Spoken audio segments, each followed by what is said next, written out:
The New York Mets looked like an absolute disaster, with some people even calling them the worst team in baseball. Their season was on the brink, and they needed a miracle. And then something crazy happened. The Mets were coming off a 75-87 record, finishing 4th in the NL East in 2023 after spending a record-breaking $319.5 million on their payroll, coming off a massive offseason where they'd just given out big contracts to the likes of Justin Verlander, Brandon Nimmo, Edwin Diaz, and Kodai Senga. The Mets made it very clear that they were going all in on winning a championship, and they were going to do whatever they had to get that done. But things didn't just go bad in 2023.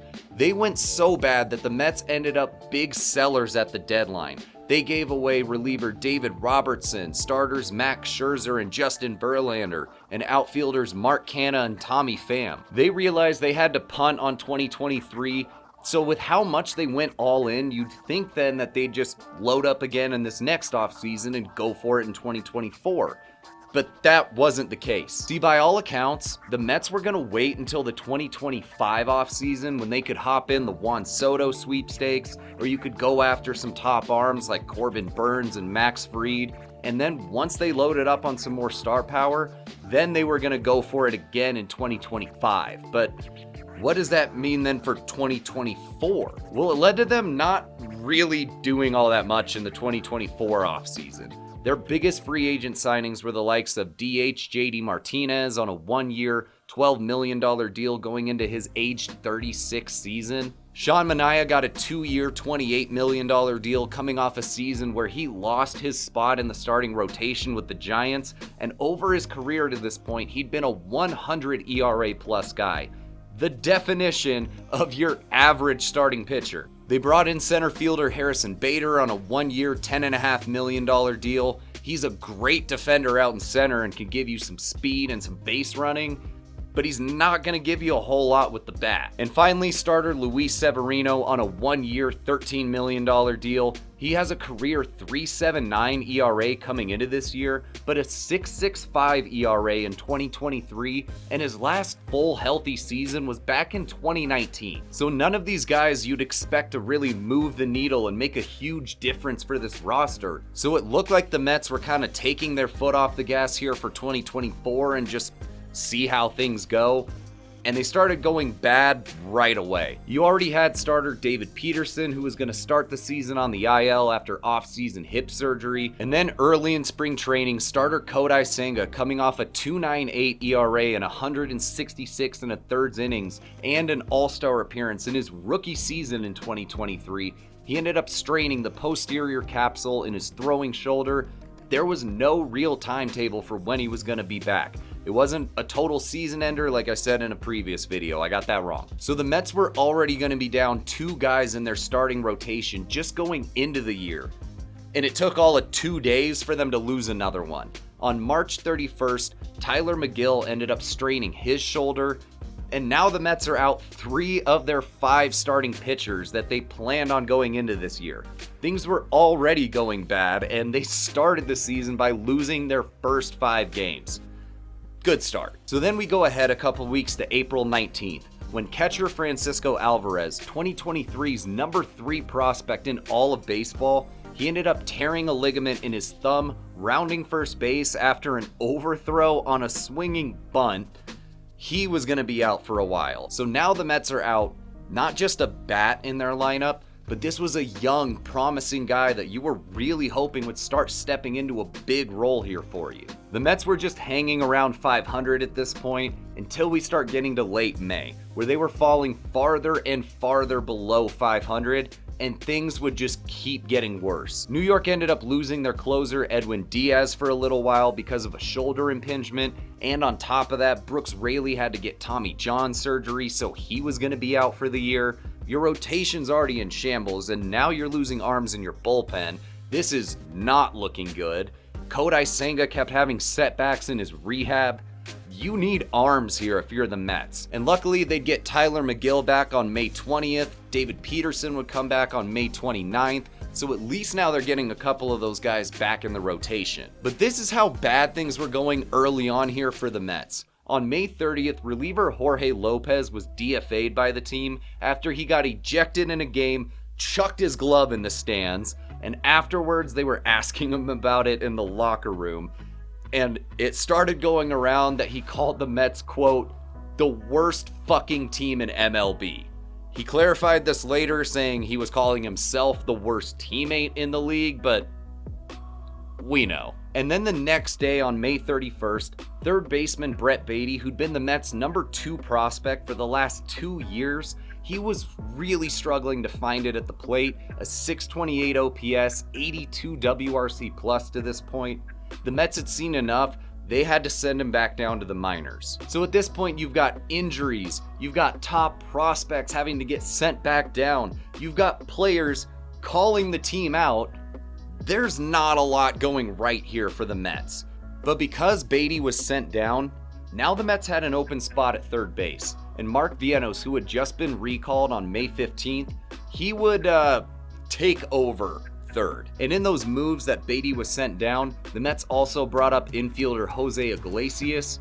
We'll end up talking about both of these guys later. And then we go ahead another couple weeks to June 11th, where the Mets lost the series opener to the Marlins 4-2.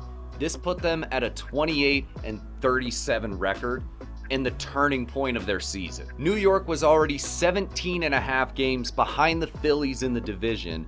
They were only 3.5 back in the wild card, but they had the third worst record in the National League at this point, so that tells you more about the other teams than it does about the Mets right now. Now, they did get Francisco Alvarez back here on the 11th. That was going to be a big boost for them, but let's just run through everything that's happened up to this point, because the Mets looked absolutely dead.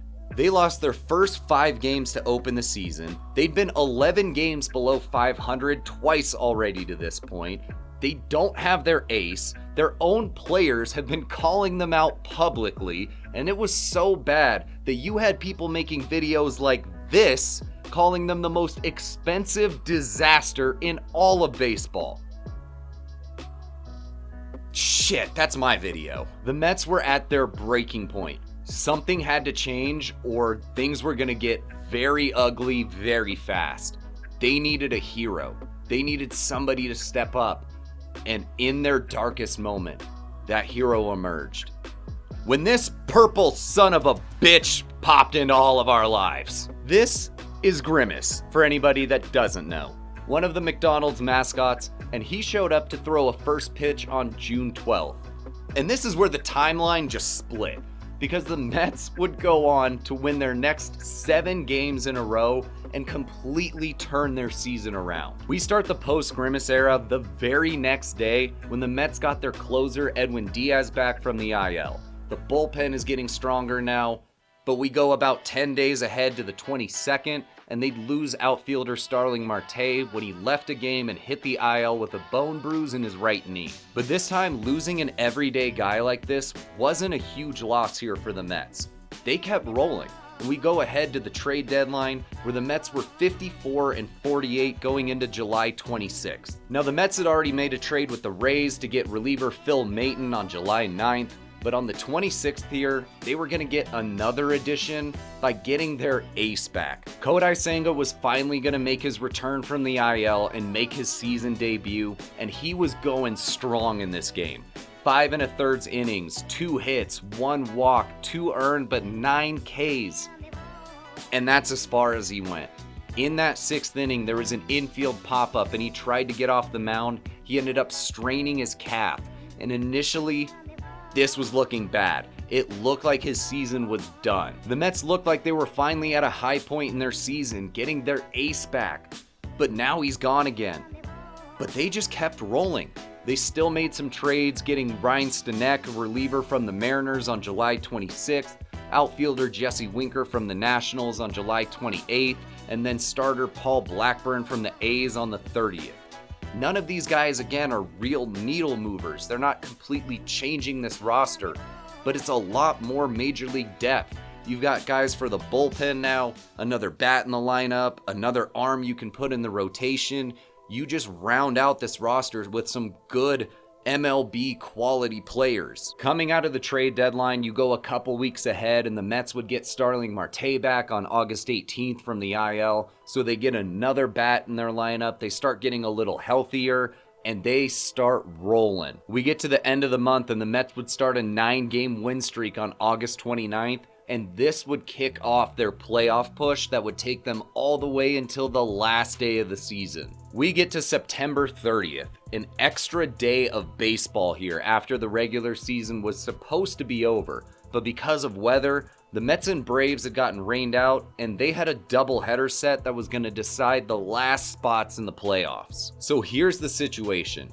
The Braves and the Mets go into this tied with the Diamondbacks still having a shot at making the playoffs. If both the Braves and the Mets win a game, then they both make the playoffs. But if either of them sweeps both of these games, then that team that wins makes the playoffs, and the Diamondbacks also get a spot. So as far as the Mets were concerned, all they had to do was win one more game, and they took care of this right away. We get to the end of a hard-fought first game here. Top of the 9th inning, the Mets are down 6-7, and Francisco Lindor steps up and hits a 2-run homer to put them ahead so that Edwin Diaz can come in, close this thing out, and send the Mets to the playoffs. So after all this, since Grimace first came into our lives here, the Mets go 61-36 for a .629 winning percentage, finishing 89-73, tied with both Atlanta and Arizona, but getting one of those playoff spots because of that tiebreaker over Arizona. New York did a complete 180 post-Grimace here. And it's all fun and games, right? To say Grimace is the MVP, Grimace is the reason that New York did this. But what actually happened with this team? Why did they get so much better? How did they go from one of the worst teams in the league to one of the best teams over the second half? Well, let's start with the offense here. These guys were in that average to good range to start the season here. 17th in runs, 14th in OPS, and 10th in WRC+. But they had one main problem. They were going outside the strike zone a bit too much. 22nd in chase percentage to start the year, and when you're chasing like that, it's going to cause you two main problems. The first is that if you're swinging at pitches out of the strike zone, then you're turning a lot of balls into strikes, and you're not going to end up walking that much. The Mets were 20th in walk percentage to start the season here, but then on top of the walks, when you do actually hit some of those pitches out of the zone, they're a lot harder to hit well than the ones that are in the zone. So you're not going to be hitting quite like you're capable of. And as we got to the second part of their season, we saw them chasing a lot less, down to 13th in chase percentage. And this helped them bring the walks up. They went up to 7th in walk percentage. That brings up their on-base percentage, where they went up to 4th in baseball. And being more patient and getting better pitches to hit meant that they ended up hitting better. They started slugging 3rd best in baseball, hit the 4th most home runs, and all around were just hitting a lot better, 3rd in OPS and WRC+. And when you hit better, you score more runs. I know I'm giving you groundbreaking analysis here, but all of this together, they went from 17th in runs to start the year to 3rd. And then if we look individually at the guys in the lineup here, Francisco Lindor before Grimace was really just about average. His batting average and on base were a little bit lower, but he was still slugging, hitting 10 homers, over 400 slugging. He just wasn't walking a whole lot. He was kind of the same thing I was saying with being patient and chasing too much. Pete Alonso was hitting pretty good. He was definitely slugging, a .468 slugging to start the year, but he was slashing below his career norms. He still had a pretty good approach at the plate. He just wasn't quite giving you the results that you would really hope for from a star slugging first baseman. Brandon Nimmo was still walking a ton like we were used to seeing from him. He was getting himself on base with a .341 on base percentage, but it was a little weird to see that he started striking out way more, and he was really hitting for a lower average, down to .217. Marte had started the season solid, had a .284 average up to this point, but he was another one of these guys being a little over aggressive, not really walking, and where this was really costing him was that most of his hits were just singles because of this. 46 of his 62 hits to start the year. Then outside of your main guys here, you had JD Martinez giving you about what you would expect at this point. His slash line was still looking pretty good. That approach was not. But then Mark Vientos got off to a great start here. An average over 300, OPS over 950. His approach was looking good all around. A 169, nice WRC plus. Once he took over third there, boy did he take over. But the problem early on here was that outside of these guys, the Mets lineup didn't have a whole lot of depth to it. JD Stewart was the only other guy that had at least a 100 WRC plus, and he was hitting 183 at the time. But when the Mets started to turn things around here, Francisco Lindor was a big reason why, and he showed why being more patient pays off so big. Over 20 homers, average over 300, OPS over 950, a 166 WRC plus.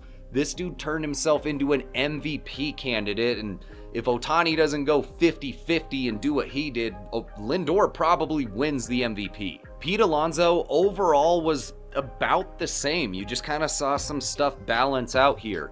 He was striking out more, but then was also walking more. He had a better average and on base percentage, but didn't quite slug as much.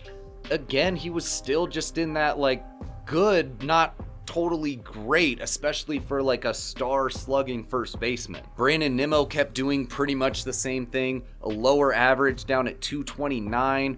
Most of what he was giving you was walking at over a double-digit rate or popping some homers here. Mark Vientos cooled off a little bit from his ridiculous start, but was still pretty good, an OPS over 800. He was a little bit more aggressive, and the Ks went up a ton, over 30%, but he was giving you power for sure. 22 homers, a 500 slugging. And then after he got called up here, Jose Iglesias was hot the rest of the way too.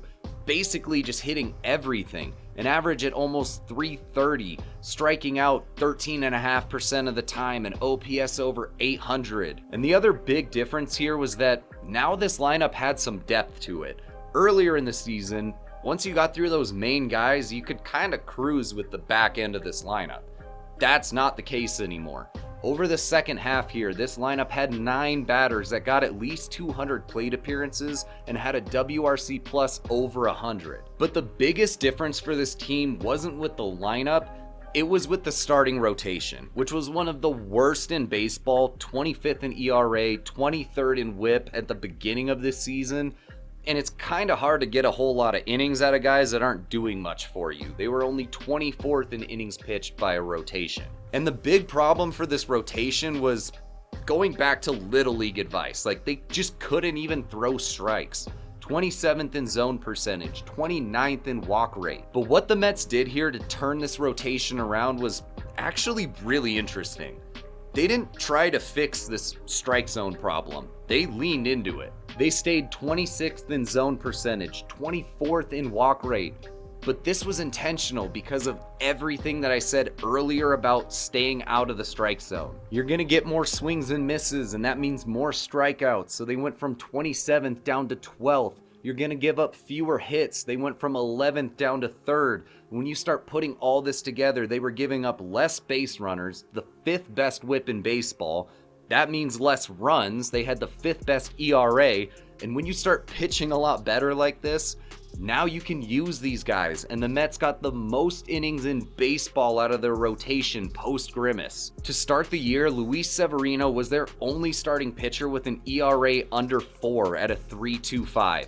He wasn't getting a lot of strikeouts and he was still walking some guys, but what he was really doing well was quieting the other team's bats. A 207 average allowed and .63 homers per 9. Jose Quintana got off to a really rough start here, a 5.29 ERA, and a guy that wasn't ever a real high strikeout guy.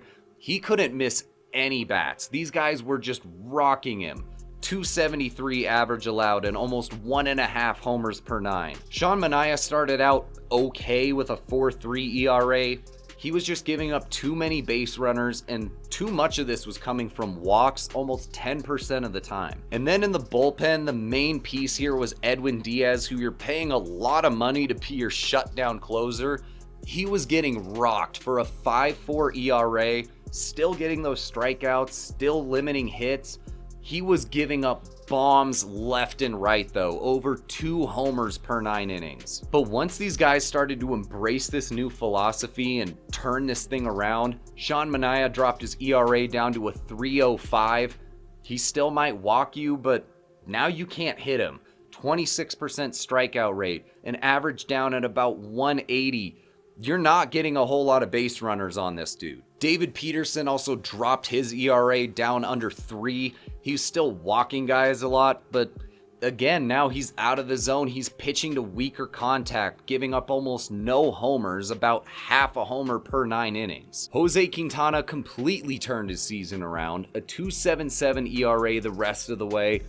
He realized, I'm getting hit way too hard. I'm just not going to throw them anything that they can hit. He started walking guys a lot more, up to about 9.5%, but he got the average allowed down to 206, got the homers allowed under 1 per 9. And the main difference in the bullpen here was Edwin Diaz getting back to being that elite shutdown closer, a 2.41 ERA the rest of the way, and the dude was just unhittable. A strikeout rate over 40%, average allowed down at 155, and about half a homer per 9. So what really changed for the Mets here was offensively, you had Francisco Lindor go from a disappointing start to an MVP candidate. Mark Vientos proved it wasn't just a hot start. This dude showed what he could do at the major league level. You got help from guys like Jose Iglesias having an incredible second half here.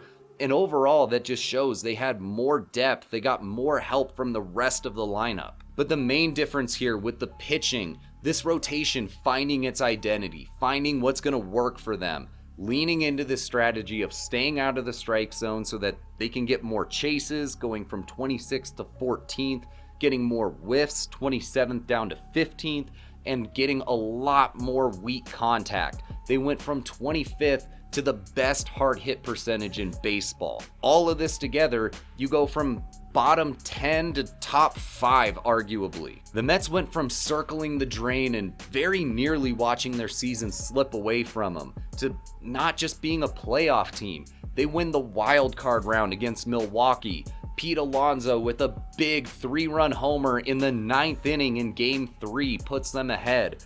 Then they get to the next round, and out of nowhere, they get Kodai Senga back for Game 1 of the NLDS versus the Phillies. They go on to win that series 3-1, and now here they are in the championship series taking on the Dodgers for a shot at going to the World Series. You have to hand it to New York here.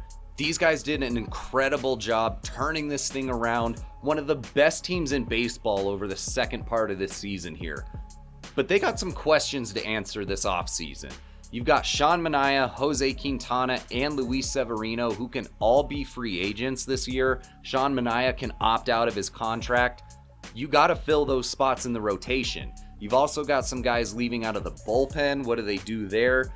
And the big one is Pete Alonso. With Alonso set to be a free agent, what do they do with him? Do you pay him all that money, bring him back, or do you use that to go get a guy like Soto or some of the big arms, or just fill out other spots on the roster? They got to make a decision there. And the good thing for the Mets here is that they're going to go into this offseason with only $172 million committed to the luxury tax payroll, according to Fangraphs. So these guys got some money to play with here, and we know Uncle Steve ain't afraid of spending some money. These guys should really be active this offseason. Again, that was the plan kind of going into this year. They were going to see what happens, and a lot happened. They're in a lot better spot than they thought they were going to be, and they can still go on and add more. And you're going to have some more money coming off over the next year or two. The Mets could do a lot here, and I'm curious what you think they're going to do. Drop a comment down below. Let me know. What do you think about the Mets season this year? How they turned everything around? It wasn't just Grimace, you assholes. And if you enjoyed the video, make sure you like and subscribe to see more videos from us. This is a little bit different if you haven't been keeping up with everything that's gone on here recently. MLB cracking down on how we're using clips and everything, so gonna be doing this a little different. Let me know what you think about it, any changes we can make to make this better. Trying to kind of figure this all out, so thank you guys for staying patient with everything. And if you want to watch more baseball content like this, you can either check out this video here, the first one on the Mets that makes me look fantastic right now. Thanks, Grimace, you mutated chicken nugget or whatever you're supposed to be. Or you can check out our most recent video here. Thanks so much for watching. Hope you enjoyed. Later.